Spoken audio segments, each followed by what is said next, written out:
उनको जवाब देंगे तो फिर वो मुश्किल में पड़ जाएंगे। समाजवादी का समय में उत्तर प्रदेश में क्या हालत था सर। मैं सर ये बात सर मैं माननीय मंत्री जी बोलिए। सर जो नैरेटिव क्रिएट किया जा रहा है मैं आपके सामने में बोलना चाहता हूं सर। कुछ सर्वे है, ग्लोबल सर्वे सामने में हमने पढ़ा है, उसमें centre for policy analysis in European union का सर्वे के मुताबिक यूरोपियन यूनियन में 48% लोग डिस्क्रिमिनेशन के शिकार हुए हैं, ऐसा मानता है ये सर्वे का रिपोर्ट आया है।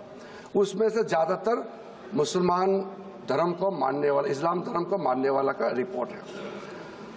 फ्रांस में कई डिस्क्रिमिनेशन का रिपोर्ट पेश किया, मैं नहीं कह रहा हूं, रिपोर्ट के बारे में मैं बता रहा हूं। उसमें जो हेड स्कार्फ पहनते हैं, बुर्का पहनते हैं, इसको लेकर के मेजॉरिटी मुस्लिम कम्युनिटी के लोग ने उसको आपत्ति किया है और कहा कि ये उनके खिलाफ डिस्क्रिमिनेशन किया जा रहा है। स्पेन में इंटीरियर हेड क्राइम्स, मुस्लिम के खिलाफ हेड क्राइम्स का रिपोर्ट इतना हाई है, ये भी इन्हीं का रिपोर्ट में जिक्र किया गया है सर। इंडोनेशिया जो मुस्लिम डोमिनेटेड देश है, वहां में शियास और अहमदियास के खिलाफ में डिस्क्रिमिनेशन किया जाता है करके रिपोर्ट में आया है। मैं नहीं कह रहा हूं, ये रिपोर्ट में कह रहे हैं। पाकिस्तान का हालत आप जानते हैं, बांग्लादेश में जो होता है आप लोग मालूम है, अफगानिस्तान में सिखों का संख्या, हिंदूज का संख्या, ईसाई का संख्या क्या हो गया आपको मालूम है। चाहे वो तिब्बत में प्रॉब्लम हो या म्यांमार में हो, श्रीलंका में हो या बांग्लादेश में हो, पाकिस्तान हो, अफगानिस्तान हो, जब माइनॉरिटीज का खिलाफ जुल्म होता है या कुछ दिक्कतें आते हैं, सबसे पहला देश जहां वो आते हैं संरक्षण लेने के लिए वो है भारत देश में। यहां सेफ है इसलिए तो आते हैं। फिर ऐसे बातें क्यों कहा जाता है कि इस देश में माइनॉरिटीज को कोई प्रोटेक्शन नहीं है। माइनॉरिटी ठीक है, इंसिडेंट कहीं होता होगा, माइनॉरिटी मेजॉरिटी इंडिविजुअल घर घर में परिवार में भी झगड़ा होते हैं, गांव में झगड़ा होते हैं। इसको भारत में अल्पसंख्यकों को कोई जगह नहीं दिया जा रहा है। आप गुरुद्वारा नहीं जाने दिया जा रहा है, मुसलमानों को दरगाह नहीं जाने दिया जा रहा है। ऐसा क्यों कहते हैं?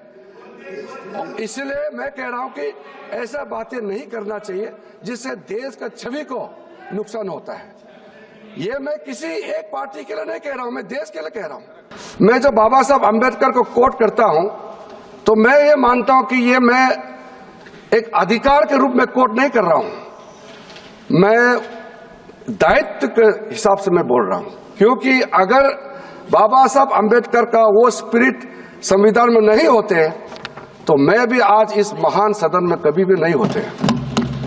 मैं एक ऐसे क्षेत्र से आया हूं, मैंने एरोप्लेन पहले देखा है, गाड़ी बाद में देखा है, क्योंकि मैं सांसद बनने के बाद ही गाड़ी का रास्ता बनाना शुरू हुआ। हमारा प्रदेश में कई गांव में 7-7, 8-8 दिन हम लोग पैदल चलते थे। और जब मैं आदरणीय प्रधानमंत्री जी ने मुझे उस जगह में बैठने का मौका दिया जिस पद पर बाबा साहब भीमराव अंबेडकर बैठे थे, जब मैं इस देश का कानून मंत्री बना, मैंने सबसे पहले उस कानून मंत्री के पद में बैठने से पहले ये समझने का कोशिश किया कि बाबा साहब अंबेडकर क्या चाहते थे, क्या क्या चीज और उसके सोच मन में था जो नहीं कर पाए, और उसने अपना कार्य पूरा करने से पहले क्या क्या चीज उन्होंने आरंभ किया।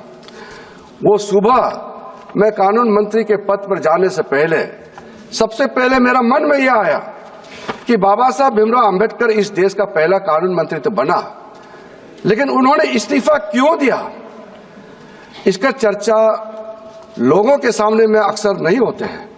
जब कोई इंसान किसी पद से इस्तीफा देते हैं उसका बड़ा कारण होता है, वो भी बाबा साहब भीमराव अंबेडकर जैसे जिन्होंने महान संविधान का रचना किया, इसको हम आर्किटेक्ट ऑफ इंडियन कॉन्स्टिट्यूशन के नाम से जाने जाते हैं, और इतने कम समय में कानून मंत्री के पद से क्यों इस्तीफा दिया।